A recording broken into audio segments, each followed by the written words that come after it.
And it was the craziest thing because my whole entire career, I was going to make the national team, I was going to play in the World Cup. I just knew it. I saw it so clearly.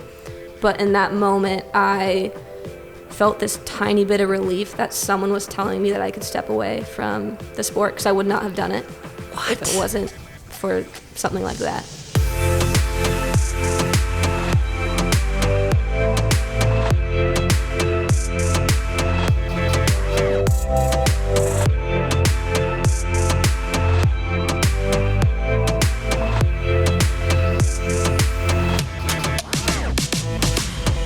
We are so excited to welcome Kendall Johnson to the Optimize You podcast, and just thank you so much. Kendall is a professional soccer player, and she hosts her own podcast, Air Living, and then she recently launched a mentorship program, and we're going to hear all about it. But we're just so thrilled that you are here, and you have an amazing story of healing on your own regard, but also you've been a part of a lot of different things. So welcome, and thank you for being here, and tell us a little bit about your start and sort of process getting into soccer and becoming an athlete, and what that was like for you.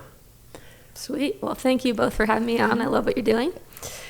A little bit about my growing up. I started playing soccer when I was 6 years old. My mom took me to my first training, and I came home crying because I thought the shin guards were really uncomfortable.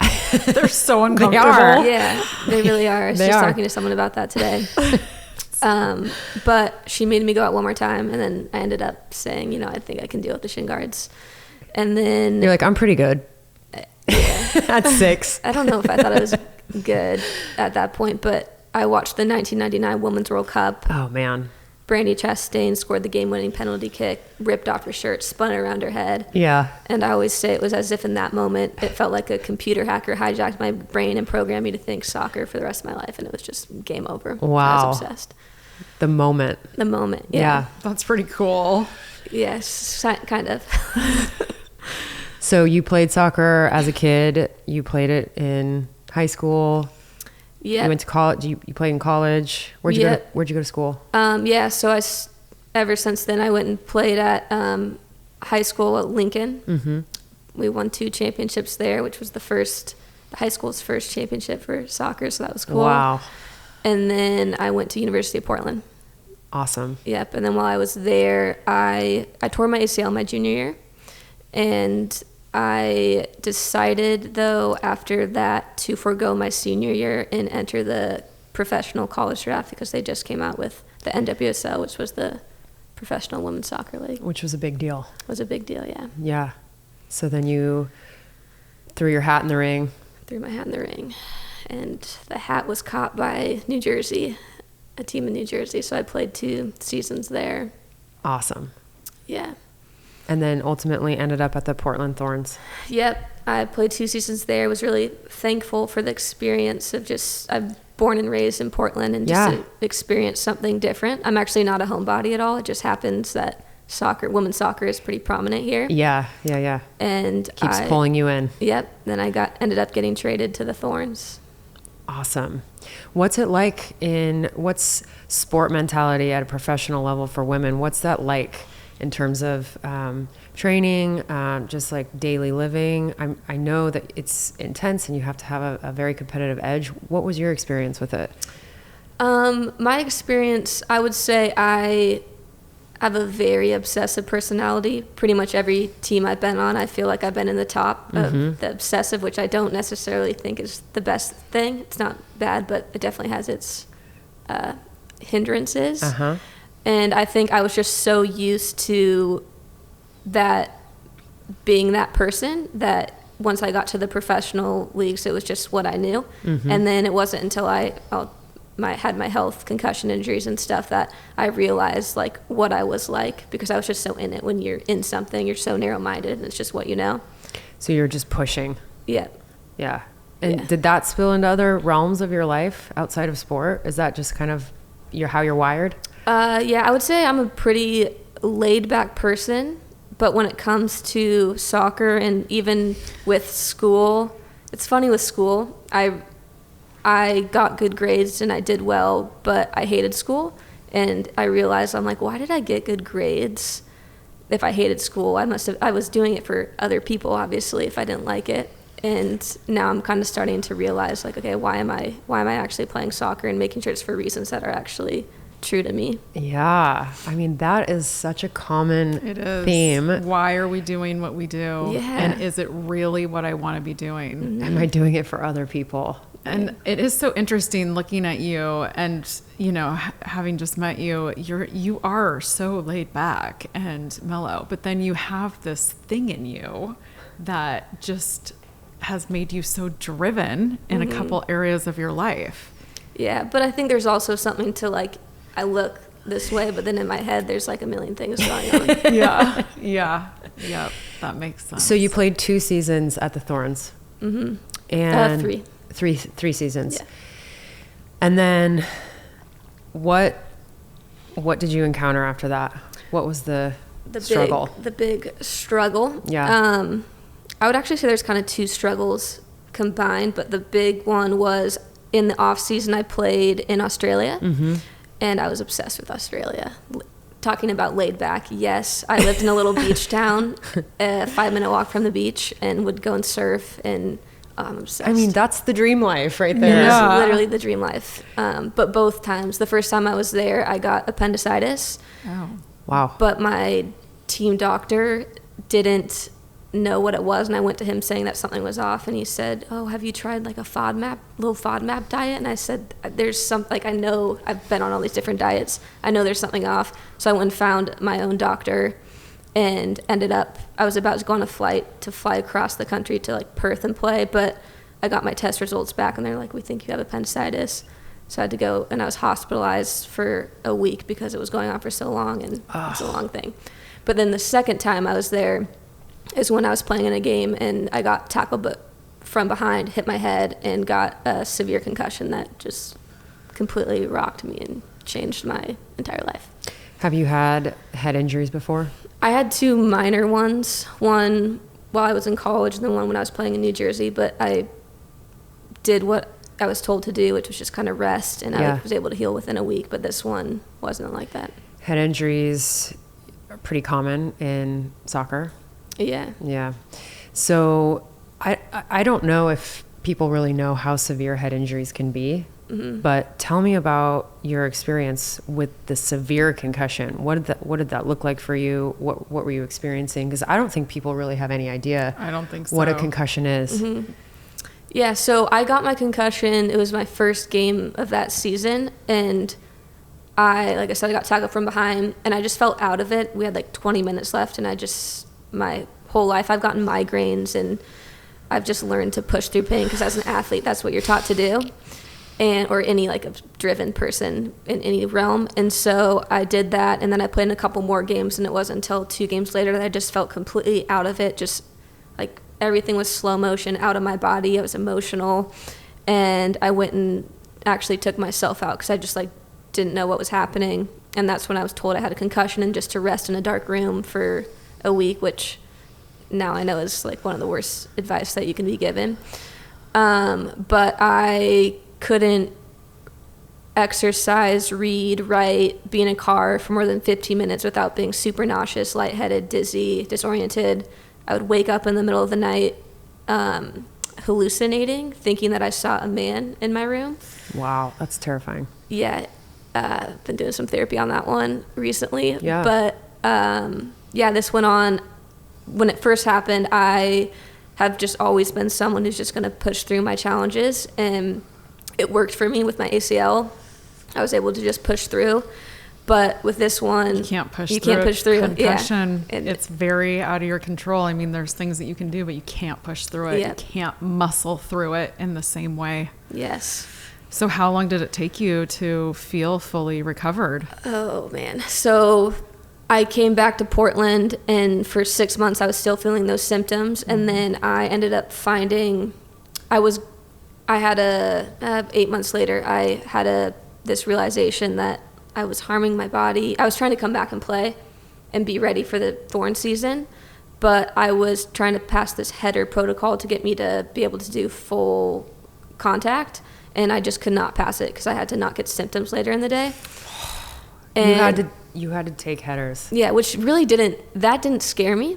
I just wanted to be able to play. Yeah. But I just kept getting symptoms later in the day, and which was just me feeling nauseous and out of it. And Oh my God. I can't even imagine. Yeah. So you're pounding a ball off of your head while you Yeah. still have a concussion. yeah, one time I lived downtown, and I decided I was going to walk to Powell's Books and look up every single thing I could find on concussions. Just, I'm going to figure out what's wrong. I'm going to muscle through this. Yep. And I was walking there, and as I was walking, it felt like I was being just sucked up by like an energy sucking vacuum. And I decided to go into the little coffee shop just to write a little bit and try to get myself like back. And it just felt like I remember everyone's noise just so overstimulated. I just literally wanted to curl up in the corner of a room and just like Yeah. leave the world. And so I decided to go into the orange room, or one of the rooms in the corner, put my hoodie over my head, and I curled up in a ball. And then a minute later, someone tapped my shoulder, and it was an employee, and they're like, "Excuse me, ma'am, you can't sleep here." Yeah, you're like, I'm not homeless. I'm like, just. Oh my God. It was just one of those moments where I just was like, it was funny because it was so ridiculous, but just so like, You this were like, is my life. I'm not okay. Yeah. And I called my mom, and she picked me up. Bless her soul. Oh. Yeah. So this has been a long process. Yeah, so there's a lot to this story, but ultimately it took 2.5 years of me trying to heal and play to realize that I needed to step away and focus on my healing.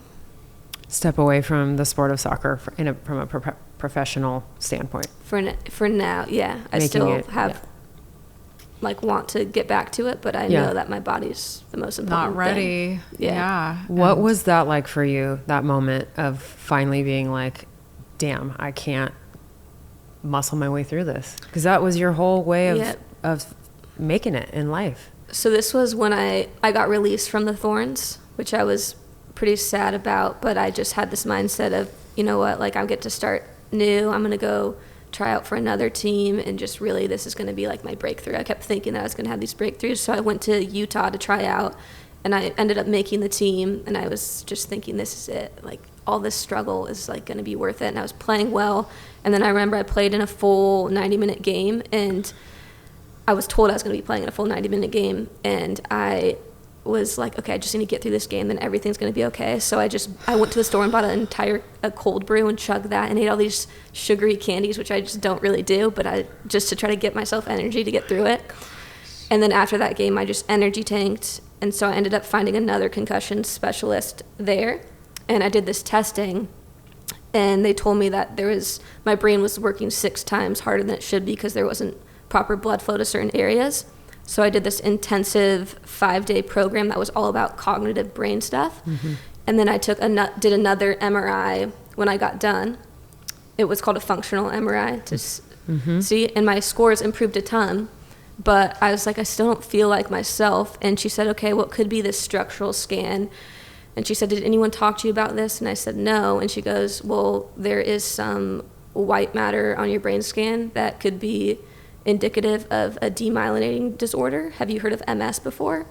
And I was like, what? Because I never thought like that would be a thing. And she said it could be nothing, but with someone your age, it's really unusual. And that was the moment she left, and then I just started crying. And it was the craziest thing because my whole entire career, I was going to make the national team, I was going to play in the World Cup. I just knew it. I saw it so clearly. But in that moment, I felt this tiny bit of relief that someone was telling me that I could step away from the sport, because I would not have done it if it wasn't for something like that. That is so wild, but also, like, I am sure that so many people have felt something like that before. Yeah. Like, somebody just give me a break here. Give me like, permission. I can't keep going on this trajectory. And my mind really wanted it. The whole time I was saying, you've got this, you're so close, it's going to be so worth it. But I realized I was ignoring my body. And it was one of the first times I really was like, body, what do you want? And it just literally said, please give me rest. Please give me rest. I'm not okay. Wow. Yep, you weren't okay, and you knew it, and there was, that part of you that's so driven that wants it so bad, but then there's this part of you that knows that you can't keep going like this, and it feels like a facade, and it doesn't feel right, and it doesn't feel true. Yeah. Wow. So you have this moment, and what happened after that? After that, I came back to Portland. I told my coach that I just needed to focus on just healing. And that is when I really had to face who I was without my sport and answer all these questions about myself, because I realized I was kind of covering myself up trying to achieve these things my entire life. And you've done lots of different things. Yes, I have. Along the way. Yes. What are some of the things that you've done in your own healing? So I started off, like I said, I'm obsessive, so I went about it the exact same way. I'm going to find the answer, and I found a functional neurologist. I did acupuncture. I did craniosacral. I flew across the country to Canada to find a concussion specialist. I did the Utah thing, naturopath, all these traditional ways. And then when I was in Utah, there was one of my teammates said that there's this energy healer that one of her friends swears by, and you have to see her. So I'm really open to just trying anything. And I went to her, and she was able to tell me things about myself that I was like, how the hell did you know that? And I got really curious about what this energy thing is about. And so when I was back in Portland, I looked online for an energy healer, and I came across the fact that they have a Portland psychic school in Portland. And I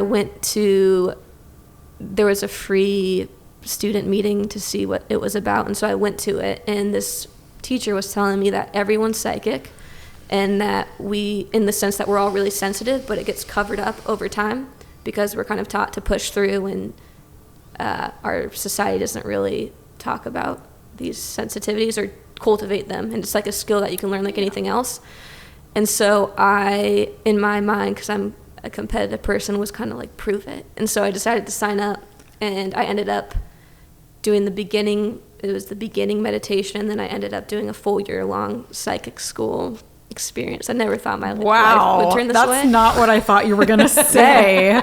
That's awesome. Yeah, I'm still coming to terms with it. I feel like it's like a coming out, but it is of sorts. I mean, professional soccer player gone psychic. Yeah, it's powerful. That's good stuff. What did you learn going through that? Yeah, go on. The biggest thing I learned is that we all like have our own answers, and that we need to trust ourselves and our bodies. And a lot of times, if we're not being able to trust ourselves or something doesn't feel right, it's not our energy, it's other people's. And it's about clearing that out and really figuring out who we are, because we have like our own navigation system and know what we want, but it's just covered up. Yeah, which is, I mean, something that we talk about and we notice a lot in the acupuncture clinic. And one of the reasons that we wanted to start Optimize You was because there is very much a message culturally that you look externally for answers to all of your problems. And especially when it comes to health, you have to have someone come in and fix you, because you are not capable of knowing or understanding your own body, and you certainly can't fix your own self, and lifestyle can't fix anything. And something that we see all the time is just the simplest, seemingly simple, or more accurately straightforward ways of living or eating or moving or sleeping have profound impacts on our health, but people don't know that, and it's not talked about, and it doesn't really make money, and so and the answers are within. Yeah. Like, we have so much information, and internal. If you tap into it, there's so much there that doesn't meet the eye, or that, like you said, isn't cultivated in our society. So what do you do with your newfound knowledge? I do plan on giving readings and having it be part of my mentor process, but I still am working on owning it. Yeah. Just because it's not the normal thing, and it's new to me. But that's what I'm doing with it. And just really now, whenever I'm faced with something, and I realized with soccer, I was looking for things outside of myself to be happy, trying to achieve. I played in my dream school was to play at University of Portland. I did that, and then I wanted more. I played in a U20 World Cup, got to represent my country. I did that. I wanted more. Got to go pro. I did that, and then I wanted more. Like we were just talking about earlier, how we have this desire to want more, which is amazing, but why did I want more? It was like I was looking for things outside of myself to fill me up. And I realized with my concussion recovery too, I was trying to find that one doctor who had my answer, who's going to tell me things. And I realized that I have to do the work myself and figure out what actually is real to me. Because with anything, this is another thing I was saying about I had my big concussion, but then the other thing that I dealt with during this time was I had a binge eating disorder. And that was the hardest thing I've actually ever dealt with, because I felt so much shame about it and didn't know why I was doing it, what was happening. And I'm an athlete and supposed to be able to take care of my body. But I was trying to find all these diets that worked for me because I had digestion issues. And I would try a ketogenic diet and didn't feel right. But then I would try a vegan diet and that didn't feel right. And then I would do this and this and this. And you could find anything that someone would say this is good for you or that this is bad for you. And I would cling to that thing, trying to find it. And I realized I was just listening to other people and not myself. Yeah. Good for you for sharing that. Yeah. That's very vulnerable. And I think that the world needs to hear that, because you look like an athlete who has it all together, and nobody has it all together, right? For sure. And food is one of those things, food is a drug and it's a control issue. And a lot of us can use it as a quick fix, right? Mm-hmm. And so it's something that is so hard for people because you can't just quit food. And we're faced with it every day. And if you develop a control issue around food, you can't just get rid of it like you could a drug, or if you're hiring an escort. It is something that people figure out, oh, that makes me feel good right now. And you can't, but now you have to figure out how to move forward in your life, maybe without binge eating, right? But you have to have a different relationship with food. Yeah, for sure. It's so great that you shared that with us. Thank you. Yeah. And so dealing with concussion symptoms, dealing with your revelations around binge eating, dealing with not being involved in soccer like you were before, what were some of the biggest struggles that you were facing during that time? Beyond just the concussion symptoms, which alone, that's a big struggle. A huge one was my identity and who I am without my sport, this thing that I literally thought was me, and I felt so strongly too that it was what I was meant to do. Yeah. But I was trying so hard to get back, and there's something that just wasn't letting me, and I had to really work on surrendering and letting go. And it's like the hardest thing. People look at athletes and they're like, wow, even with Kobe just passing, wow, he was so driven and obsessive. I felt a lot of things because I feel like I had that mindset. But for me, it didn't really work because I was covering myself up. Yeah. And being okay with the fact that for some people, having an obsessive mindset, like that worked for him. But for some reason, it wasn't working for me, and I have to honor that and figure out what I really am meant to do. Can you tell us more about that? You've alluded to that a couple times. Like there's something more underneath here that's like coming out. That's your truth. Mm-hmm. Can you tell us more about that process, or how you see yourself, or what it feels like to be you today without? Yeah. I still love soccer a ton and want to get back to it and believe I can get back to it. But I do believe that this healing journey I have been on isn't a coincidence, and I've always been super passionate about helping people. And even before my concussion, I had my Aero Living brand where I would write personal stories about little struggles I've had and kind of the lesson I learned. And then I started interviewing other professional female athletes and uncovering who they were beneath their sport. And this, I believe, just kind of really has given me the tools I feel that I've dealt with a lot of different things that now I can hopefully impart things that I've learned and to really help athletes own who they are and not me. I don't want any athlete to be like me. I want them to be like who they are and help them uncover that and go after their dreams, whether it's their sport or something else, in a way that like really feels good to them and not because of anyone else. Do you feel like there's a lot of similar themes for other female athletes, things that people commonly deal with within that, in the professional world? For sure, yeah. I think a lot of us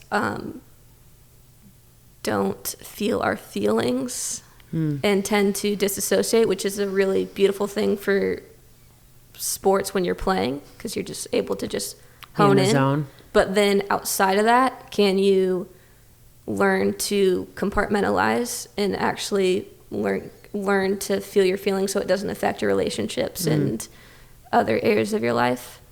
And then just for younger athletes, just there's so much more pressure, I feel like, with social media, and I cannot imagine being a high schooler or a middle schooler in this.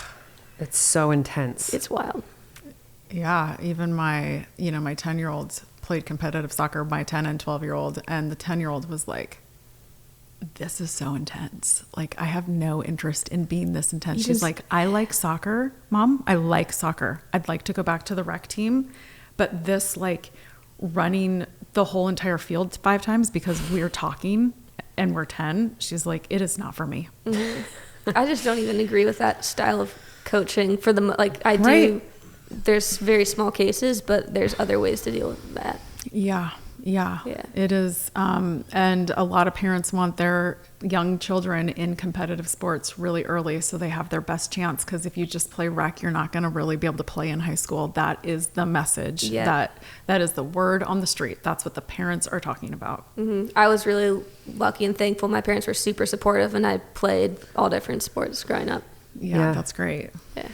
Tell us a little bit about the mentorship program that you're launching and what that's all about. Yeah, so the mentor program is for female athletes, and it's all about helping them uncover, like I said, who they are to be able to go after their sport in a way that really lights them up. And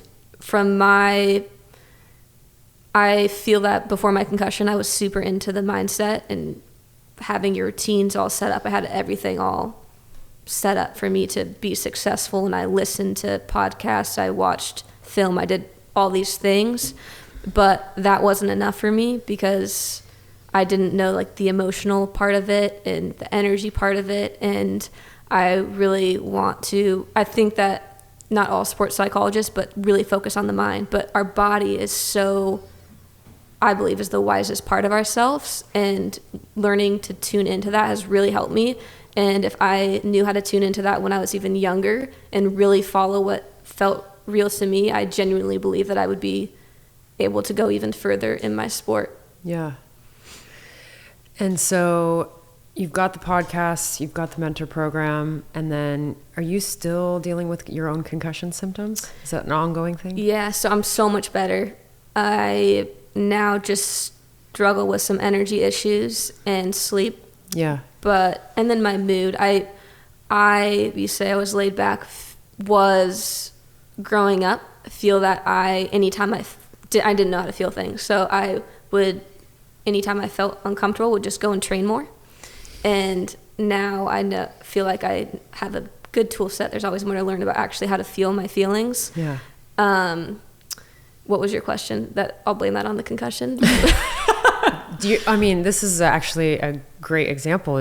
Do you still experience the daily concussion symptoms? So you've got energy, you've got just some cognitive stuff that you're still dealing with. Sleep, you mentioned sleep. Oh, and then the other thing I was going to say is just, sleep is like the biggest thing. And I still have this desire to come back and play, but my body's the most important, and I'm open to whatever is meant to happen. Yeah. But anytime I go and try to play, I've started playing pickup more with these, I'm really learning to play for fun and get rid of why I started playing. You're out there playing pickup. Pressure. They're like, who's this cute girl? Like, hey, can I play?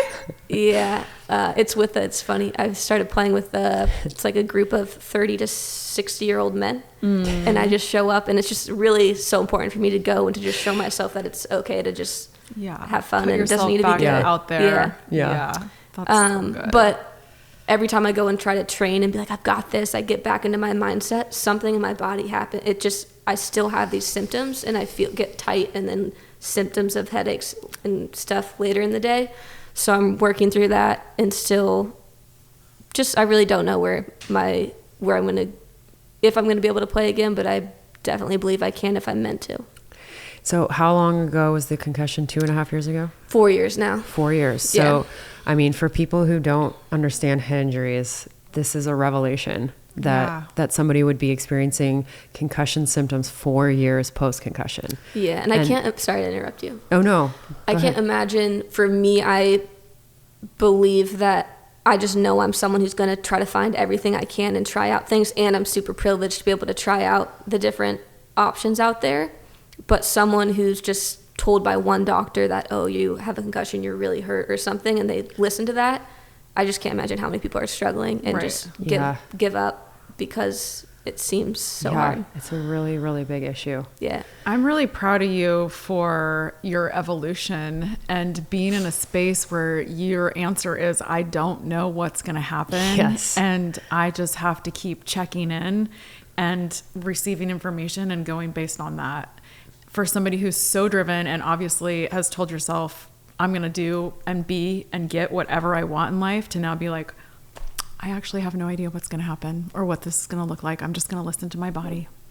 That's beautiful. Thank you. I'm so proud of you. Thank you. I really appreciate that. And I'm not always like, I'm chill about it sometimes, but a lot of times I'm like, what the F is happening? Of course you toggle. Of course you're both. Of course that other person still exists, but you're looking at this other person who has open possibilities too, and can say, I don't know. They're both there. Mm-hmm. You used the word surrender earlier, and I thought that was like such the perfect word for what you were describing in that moment. It's just awesome. I have one last question. One of the things that we talk about as being our mission at Optimize You is to help move people towards better health every day.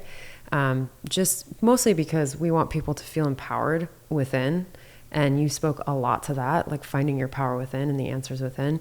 So if you were to answer, what is something that you would say is going to help you move towards better health every day? What have you learned, or how would you answer that? I would say the biggest thing right now is to play and to have fun. Play, not just soccer, but play. It's so healing. And with this, when you're going through a health thing, it can be really easy to get bogged down with how much it really does suck and how serious it is. But every time I just joined an improv class. Of course you did. I've never done improv before, but it is the funnest thing. And every time I go in there, I'm just feel so free. And I genuinely believe that's not improv for everybody, but finding ways to play is one of the most healing things we can all do. Yes, that's so healthy. Great answer. It is. Thank you so much, Kendall. For being thank you here. for sharing. I mean, you were vulnerable and you shared a lot of information, but your story is amazing, and I think it's so helpful for people to understand that health is not like a straight line. It is a bunch of zigzags and all kinds of things, and you just articulated it beautifully. Thank you for being here. Can you tell me what your answer would be for that last question? Oh God, what's your answer? I mean, fun is part of mine, piggybacking on yours. And then, I have to do certain things to make sure that my body feels well and energized. Probably my number one thing is always sleep. So I always make sure that I get enough sleep, but I'm a pretty serious person. And so to laugh more and have more fun and lead with my heart is gonna really make me a better, more balanced, healthier person. Yeah. Mine is along this same vein as you guys, but it's right now is very much to find joy in everything that I'm doing in a day. So if I have a task, how can I find joy in that? And then moving on to the next one, how can I find joy in that? Because I'm a very disciplined person, and I have everything really dialed in, but sometimes I forget that it's not always about the future plan. Mm-hmm. And I should probably be here. Yeah, having some joy and fun and play. I should probably not forget that part of life. That's all there is. Yeah. Right now. Yeah. Thanks for that question. Yeah. All right. Thank you. Thank you.